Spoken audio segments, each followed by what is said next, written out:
Okay, so today I got a really good question and a very common question from a client about should they be doing good mornings, can they be doing good mornings if they have a limited range of motion in the hamstrings, are they going to hurt their back because of that? So the short answer is no, if you do them correctly.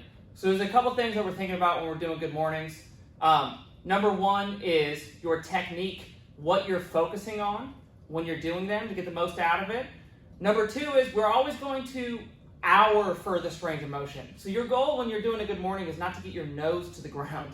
It's to go as far as you can within that range of motion until you feel a stretch in your hamstrings telling you, okay, I've hit my full range of motion. For some people, that might be really freaking far, and for other people, they might hit that end range of motion right there. And that's okay.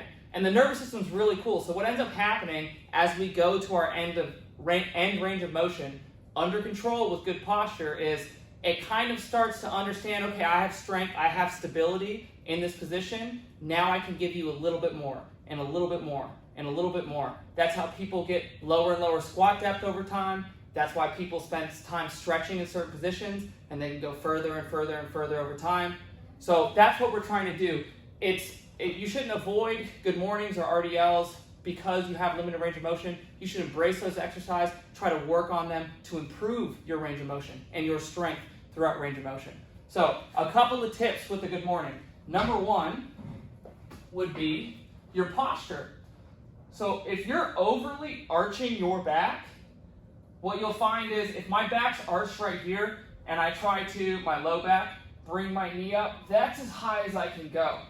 But if I stack my ribs over my pelvis and give myself a neutral spine, now when I drive one knee up, I can go a lot higher. And that's because when we overly arch our back, we're putting the hamstrings in an already lengthened position. And if they're tight, they're not going to be able to go much further. So what you want to do when you do these is, yes, you don't want to round your back, but you don't want to overarch either. So you want a proud chest, okay, so that's T-spine extended, but the low back, you want a slight arch in it, but make sure that your pelvis is also tucked underneath your rib cage. So we're not here, but we're here instead.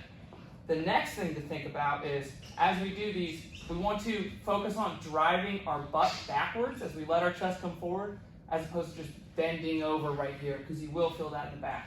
So instead, you're driving your butt back, back, back, back, back, until you feel a stretch in the hamstrings. Then from there, you'll drive the hips forward. Now, if you're feeling some low back pain when you're doing these, you're probably feeling a stretch about here and then continuing to go too far. So you're running out of room in the hamstrings, and that's why I support for you to focus on driving the hips back till you feel a stretch in the hamstrings. The other thing that could be going on, you're not holding good posture and enough tension in the glutes and the core, so make sure you breathe in, you brace, you keep the core and the glutes slightly tense, and it could be a loading issue as well, so maybe you're just going too heavy. But my advice would be to use this exercise to build up range of motion. Start light, be patient, work on moving with the best quality that you can, focusing on the things that we talked about, and over time, your range of motion will get better and better and better.